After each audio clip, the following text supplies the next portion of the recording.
बिस्मिल्लाहिर्रहमानिर्रहीम। अस्सलाम वालेकुम। कैसे हैं आप सब लोग? उम्मीद करती हूँ बिल्कुल ठीक होंगे। अल्लाह ताला आपको अपनी हिफ्ज़-ओ-अमान में रखे, आपकी ज़िंदगी में रहमतें बरकतें नाज़िल फ़रमाए। और मुझे जो है आज इंस्टीट्यूट से इमरजेंसी कॉल आ गई थी। कोई टीचर जो है वो छुट्टी पे थी, तो इस वजह से मुझे जिसे कहते हैं कि कोई सही ठीक से जाने का कोई मैंने अपने हस्बैंड से भी नहीं कहा हुआ था कि मुझे छोड़ के आ जाएँ, तो बस मुझे इमरजेंसी में जाना पड़ा। तो बड़े ही धक्के खाती हुई मैं गई हूँ एक तरह से।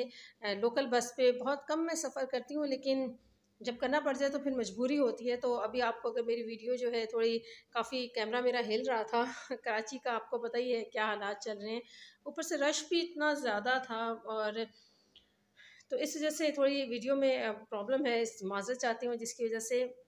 और आपने मेरा थंबनेल देखा होगा, जो मैंने मुफ्ती तारिक मसूद साहब और जो मोटिवेशनल स्पीकर शाहिद अनवर साहब हैं, इनके बारे में मैंने सोचा छोटी सी आज एक वीडियो बना देती हूँ।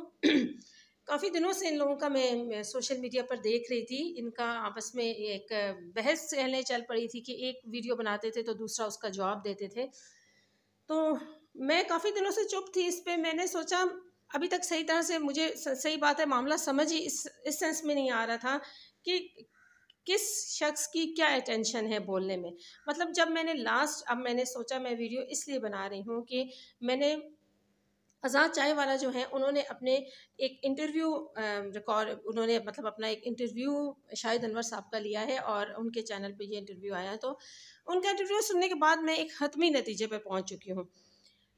असल में मैं ये नहीं कहती कि मैं 100% मुफ्ती तारिक मसूद से जिसे कहते हैं उनके फेवर में हूँ, या मुझे उनकी बहुत सारी बातों में इख्तलाफ हो सकता है। मुझे उनकी कई ऐसी बातें हैं जो मैं कहती हूँ कि वो मिंबर पे बैठे हैं, उन्हें ये सब नहीं करना चाहिए, वो एक बिल्कुल अलग बहस है। लेकिन इधर यहाँ जो बहस शुरू हुई है, या जो भी आप कह सकते हैं इसे, मैं हैरान हो रही हूँ बहुत कि कोई शख्स इतना कॉन्फिडेंट कैसे हो सकता है।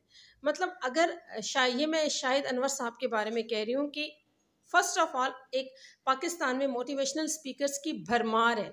यकीन जाने जिसने 4 क्लासें पढ़ ली, 2-4 मोटिवेशनल स्पीकर्स को सुन लिया, वो इतना अच्छा बोलता है, वो इतना अच्छा बोल सकता है, चाहे वो खुद डिप्रेशन का मरीज़ हो, लेकिन वो दूसरे को मोटिवेट कर देता है। तो मुझे समझ नहीं आ रही कि शाहिद अनवर साहब जो हैं वो इतने कॉन्फिडेंट कैसे हैं कि वो गरीबों को गालियां दे रहे हैं, उन्हें बगैरत कह रहे हैं, बेशर्म कह रहे हैं। और कोई इस लेवल पे आंखें बंद करके कैसे कैसे रह रहे, उसको ये नहीं पता चल रहा कि मेरी लक ने अगर मेरा साथ दे दिया है। उनकी बातों से ऐसा मुझे फ़ील हुआ कि जैसे वो समझते हैं कि दुनिया में उनसे ज़्यादा इंटेलिजेंट, उनसे ज़्यादा मेहनती और कोई है ही नहीं। शायद वो ये नहीं जानते कि वो पाकिस्तान जैसे एक मुल्क के शहरी हैं जहाँ पर मेरिट की धज्जियाँ उड़ाई जाती हैं, जहाँ कोई कॉन्सेप्ट ही नहीं है। हमारे यहाँ अगर कोई लायक बच्चा होता है तो यकीन जाने मेरे जैसी माँ को ये टेंशन होती है कि अल्लाह करे कि ये ज़िंदगी में आगे कामयाब हो जाए, वरना क्या होता है हमारे यहाँ, या तो वो डिप्रेशन का मरीज़ बन जाता है, या उसे जॉब नहीं मिलेगी तो वो इलीगल एक्टिविटीज़ में आ जाता है। या आपने बहुत सारे केसेस में ये भी देखा है कि मॉल में जाके वो मॉल से नीचे छलांग मारते हैं और अपनी ज़िंदगी का खात्मा कर लेते हैं। मुझे समझ नहीं आई, पहले मैं सोचती थी कि ये क्यों बोल रहे हैं, मतलब ये शायद पहले मुझे ऐसे ही फील हुआ कि जिसे कहते हैं व्यूज़ गेन करने के लिए वो मोटिवेशनल स्पीकर साहब ऐसा बोल रहे हैं। लेकिन जब आज़ाद चाय वाला की चैनल पे मैंने इनका इंटरव्यू सुना, तब भी मुझे कोई सेटिस्फेक्शन नहीं हुई। इनका कहना है कि जी मैं लोगों को मोटिवेट कर रहा हूँ। आप मोटिवेट नहीं कर रहे, आप बहुत बड़ी तादाद में जो लोग ऐसे हैं जिनकी लाइफ नहीं बदल सकी। मैं अपने आप को कह देती हूँ, मैं अपनी मिसाल लेती हूँ। 15 साल के स्ट्रगल के बावजूद भी आज मैं मास्टर्स मैंने किया है, 20 जगहों पे मैंने अप्लाई किया, कुछ भी नहीं बन सका। आज मैं बैठी हुई हूँ, अपनी वही चंद हज़ार की मैं पे ले रही हूँ। हर तरह की जिसे कहते हैं मैंने कोशिश कर ली। अब क्या कोई मुझे ये उठ के कहने लगे कि हाँ जी ये बगैरत है, बेशरम है, ये गरीब रह गए हैं। मुझे समझ नहीं आ रहा आप किन लोगों की बात कर रहे हैं। और यहाँ आके जब मुझे बड़ा अफसोस हुआ, आज़ाद चाय वाला मेरे लिए मैं कहती हूँ एक बहुत अच्छे मोटिवेशनल स्पीकर थे, बहुत अच्छे आइडियाज़ देते हैं। लेकिन मैं कहती हूँ उन्होंने अपने चैनल पे इनका इंटरव्यू करके, और जब मैंने बातें भी उनकी इवन सुनी, मुझे कोई लॉजिकल बात उनकी समझ नहीं आ सकी कि जी ये कौन सा तरीका है मोटिवेट करने का किसी शख्स को। आप अगर एक बंदे को गालियों से मोटिवेट करेंगे ना, आप 50 बंदों को वहाँ डीमोटिवेट कर रहे हैं, जो ये सोचेंगे कि शायद हम गरीब हैं तो गुर्बत हमारे लिए एक ताना है, हमें गालियाँ पड़ रही हैं। और यहाँ पे मैं मुफ्ती साहब से कहूँगी कि ठीक है, उन्होंने बहुत अच्छा किया, इस बात का उन्होंने आंसर किया। यहाँ पे मैं बिल्कुल मुफ्ती साहब के साथ हूँ। और जब उन्होंने आंसर किया तब आप मोटिवेशनल साहब, वो स्पीकर साहब को देखें कि वो कह रहे हैं कि मुफ्ती बनना कौन सा मुश्किल काम है। आप इस लेवल पे हैं, आपकी अक्ल इतना काम नहीं करती कि आपको हज़ार किसी शख्स से इख्तलाफ सही। मैं भी कहती हूँ ठीक है, आप एक जगह के सीईओ हैं, आपने बड़ी मेहनत की है, मैं आपकी मेहनत को क्रिटिसाइज़ नहीं करती, मैं आपकी सोच से इख्तलाफ कर सकती हूँ, लेकिन मैं आपकी मेहनत को क्रिटिसाइज़ नहीं कर रही। आप जब बोल रहे हैं आपको ये भी नहीं पता कि आप क्या कह रहे हैं कि मुफ्ती बनना कौन सा आसान काम है। यकीन जाने मैंने जो हमारा इंस्टीट्यूट वगैरह या जो मैंने और लोगों को देखा है, 21-21 साल का कोर्स करके ये मुफ्ती हज़रात आते हैं और ये आगे से कह रहे हैं जिनमें इतनी भी समझ नहीं है कि 4-5 किस्से याद कर लो, 2-3 ये बातें याद कर लो तो तुम लोग जिसे कहते हैं मुफ्ती बन जाओगे।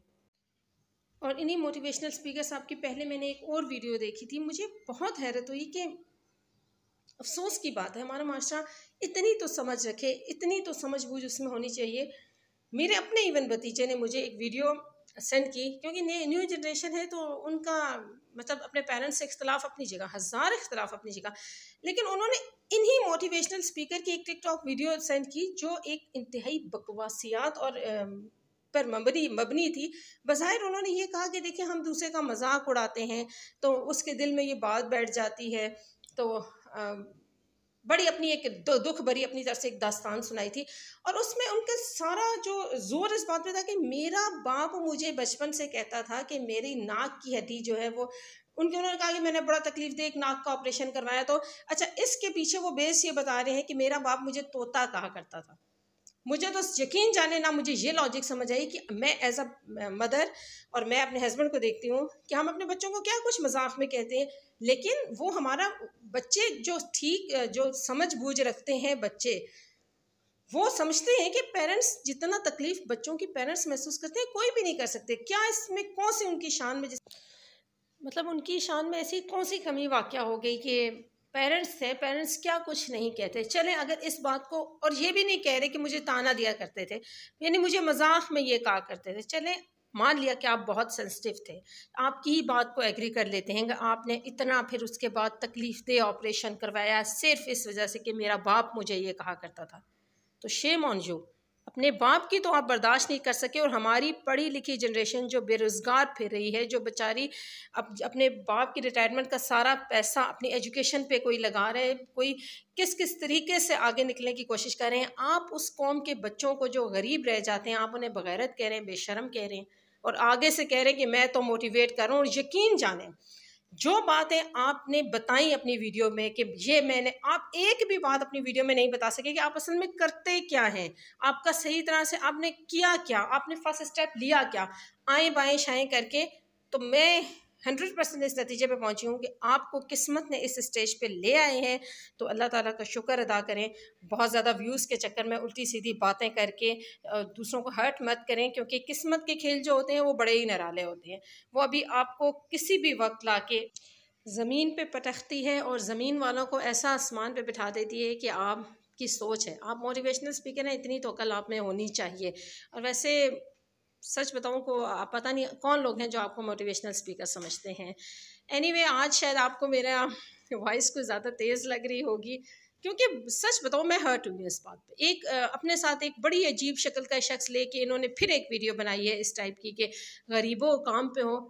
मतलब आप किसी भी तरह से, इवन मैंने इनका इंटरव्यू सुना, अपने आप को जस्टिफाई कर ही नहीं सकते कि मैं किसी शख्स को मोटिवेट कर रहा हूँ ये इस तरह की बातें करके। आप अपने अंदर जिसे कहते हैं ना, एक कोई आपका बचपन से कोई एहसास कमतरी है या क्या है, आप उसको ठीक उसकी फ्रस्ट्रेशन निकालें, इससे ज़्यादा आप कुछ नहीं करें। तो मुझे, आपको अगर पसंद आया मेरा व्लॉग, आप मेरी बातों से एग्री करते हैं, तो प्लीज़ मुझे लाइक कीजिए, शेयर कीजिए, सब्सक्राइब कीजिए और दुआ में याद रखिए। यकीन जाने हो सकता है कि आज की मतलब जो व्लॉग है इसमें मैं थोड़ी इमोशनल हो गई हूँ, लेकिन 3 बच्चे हैं मेरे, तीनों बेटे हैं माशाल्लाह। तो बड़ा मुझे कभी कभी मैं सोचती हूँ आगे कि इतना सब कुछ मेहनत के बाद भी अगर ये बेचारे बेरोज़गार ही रहे या कोई, तो बड़ी मैं हर्ट होती हूँ इन बातों पे। और सबसे बढ़ के ये कि मोटिवेट कीजिए, खुशबरी इस्लाम अल्लाह ताला ने फरमाया ना कि खुशबरी देने वाले बने। तो खुशबरी दीजिए, अच्छे तरीके से लोगों से बात कीजिए, उन्हें मोटिवेट कीजिए। गालियाँ दे के, धक्के दे के, थप्पड़े मार के आप किसी को भी कभी मोटिवेट नहीं कर सकेंगे। दुआ में याद रखिएगा। अल्लाह ताला आप सबको अपने हिफ्ज़ो में अमान में रखे। इजाज़त दीजिए। खुदा हाफ़िज़।